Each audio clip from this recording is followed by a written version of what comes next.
इस वीडियो में बात बंगाल सियासत की, क्योंकि अब ममता बनर्जी की महा मुश्किल का दौर शुरू हो गया है।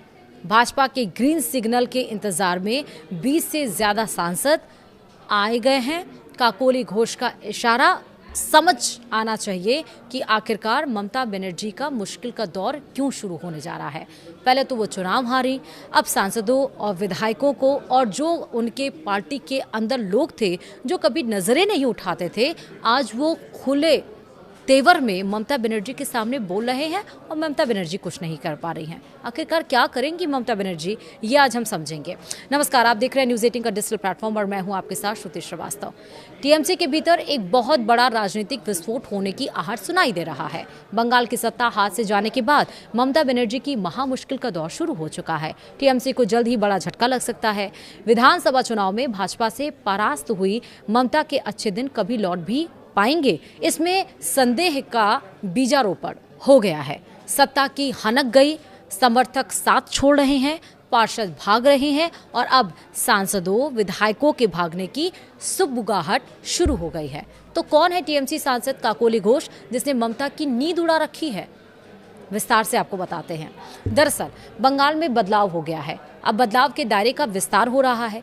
बंगाल में 206 सीटों के साथ भाजपा ने सरकार बना ली है। ममता बनर्जी की टीएमसी 80 पर ही अटक गई। ममता अब भी मानने को तैयार नहीं है कि उनकी हार स्वाभाविक है। यह 15 साल से जनता के भीतर पनप रहे असंतोष और आक्रोश की स्वाभाविक परिणति है। पर ममता टीएमसी की हार को भाजपा और चुनाव आयोग की साजिश मानती हैं। वे अपनी हार पर रोज ही विलाप के अंदाज में दोनों को खरी खोटी सुनाती हैं। अब तो हालत ये हो गई है कि टीएमसी के उनके साथी भी भरोसेमंद नहीं रहे। नगर निकायों के पार्षद थोक में इस्तीफा दे रहे हैं। टीएमसी के ज्यादातर सांसद और विधायक भाजपा के संपर्क में हैं। पार्टी की बैठकों कार्यक्रमों में उनकी गैर हाजिरी इसका संकेत है। ममता को भी अब लगने लगा है कि उनके लोग जानबूझकर दूरी बना रहे हैं। तभी तो उन्हें कहना पड़ रहा है कि जिन्हें जाना है वे चले जाएं। बचे कुचे लोगों से वे टीएमसी को पुनर्जीवित कर लेंगी। नई विधानसभा चुनाव में हार के बाद नगर पालिकाओं में टीएमसी पार्षदों के सामूहिक इस्तीफे का सिलसिला शुरू हो गया है। आधा दर्जन से अधिक नगर पालिकाओं में थोक के भाव टीएमसी पार्षदों के इस्तीफे हुए हैं। यह सिलसिला थमने का नाम नहीं ले रहा है। फाल्ता सीट पर आए नतीजे के बाद डायमंड हार्बर में भी पार्षदों के इस्तीफे का दौर शुरू हो गया है। पार्षदों के इस्तीफे की शुरुआत उत्तर 24 परगना जिले के भाटपाड़ा से हुई थी। कुल 35 में 30 पार्षदों ने एक साथ इस्तीफे सौंप दिए और इसी तरह हाली शहर के 23 पार्षदों में 16 ने एक साथ इस्तीफा दे दिया। उत्तर बैरकपुर, गारूलिया और डायमंड हार्बर में इस्तीफों का सिलसिला जारी है। कई और नगर पालिकाओं और निगमों में भी टीएमसी पार्षदों ने इस्तीफे दिए हैं। कोलकाता नगर निगम में भी टीएमसी के पार्षद पाला बदलने को बेताब दिखते हैं। वहीं ममता बनर्जी ने विधानसभा चुनाव के नतीजे आने के बाद से अब तक जितनी बैठकें की हैं उनमें पार्टी के सभी विधायक नहीं शामिल हुए।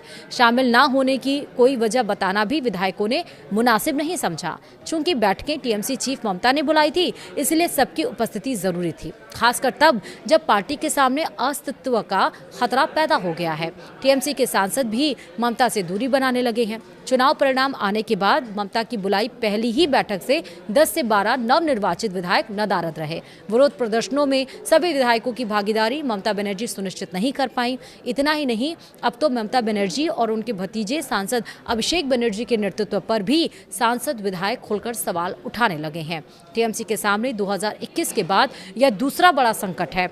कालीघाट में हुई समीक्षा बैठकों में कुणाल घोष, ऋतुव्रत बनर्जी जैसे वरिष्ठ विधायकों ने ममता बनर्जी और अभिषेक बनर्जी के फैसलों पर सीधे सवाल उठाए। विधायकों का मानना है कि बंद कमरों में रणनीति बनाने से पार्टी फिर से मजबूत नहीं होगी। इसके लिए कार्यकर्ताओं को सड़क पर उतरना होगा। बागी नेताओं का आरोप है कि बंद कमरे में आलाकमान द्वारा लिए गए फैसले जबरदस्ती नेताओं पर थोपे गए, जिससे जमीनी स्तर के नेताओं और पार्षदों ने पार्टी से दूरी बनाना शुरू कर दिया है।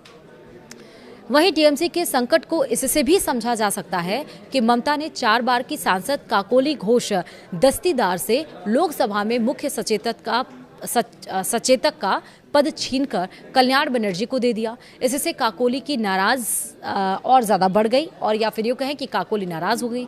ममता का यह फैसला उन्हें पार्टी के भीतर अपना अपमान लगा। भाजपा ने उनकी नाराजगी को भुना लिया। केंद्र सरकार ने काकोली को केंद्रीय औद्योगिक सुरक्षा बल यानी कि CISF की वाई श्रेणी की सशस्त्र सुरक्षा मुहैया कराई। इंटेलिजेंस ब्यूरो की थ्रेट असेसमेंट रिपोर्ट के आधार पर उन्हें यह सुरक्षा दी गई है। सांसद काकोली घोष दस्तीदार ने अब TMC के लिए राजनीतिक रणनीति बनाने वाली IPAC के खिलाफ आवाज बुलंद करते हुए जिला अध्यक्ष पद से इस्तीफा भी दे दिया है।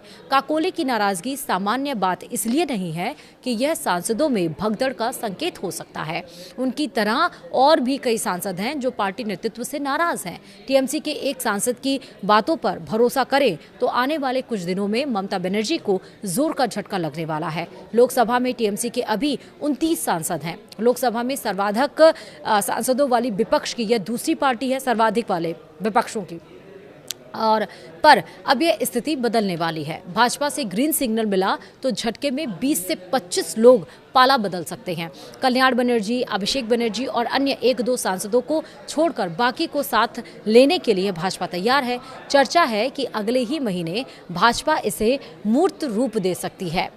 वहीं लोकसभा में अभी भाजपा के 240 सांसद हैं। बहुमत का आंकड़ा 272 का है। अगर TMC के सांसद टूटकर भाजपा के साथ जाते हैं तो भाजपा सांसदों की लोकसभा में संख्या बहुमत के आंकड़े के करीब हो सकती है। अभी केंद्र में भाजपा के ही नेतृत्व में सरकार है, लेकिन अकेले बहुमत न रहने के कारण उसे NDA के साथी दलों के सहारे सरकार बनानी पड़ी है। तो एक तरफ तो चाहती ही है सरकार कि उसकी बहुमत हो जाए ताकि आगे चल के कोई फैसला, जैसे कि अब महिलाओं को आरक्षण देने की बात थी कि लेकिन पूर्ण बहुमत नहीं था इसलिए वो बिल पास नहीं हो पाया, तो बीजेपी तो चाहती ही है।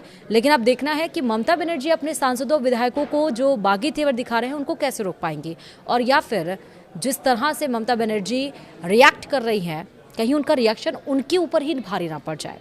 आपका क्या सोचना है मुझे कॉमेंट में बताइएगा। फिलहाल वीडियो में इतना ही। नमस्कार।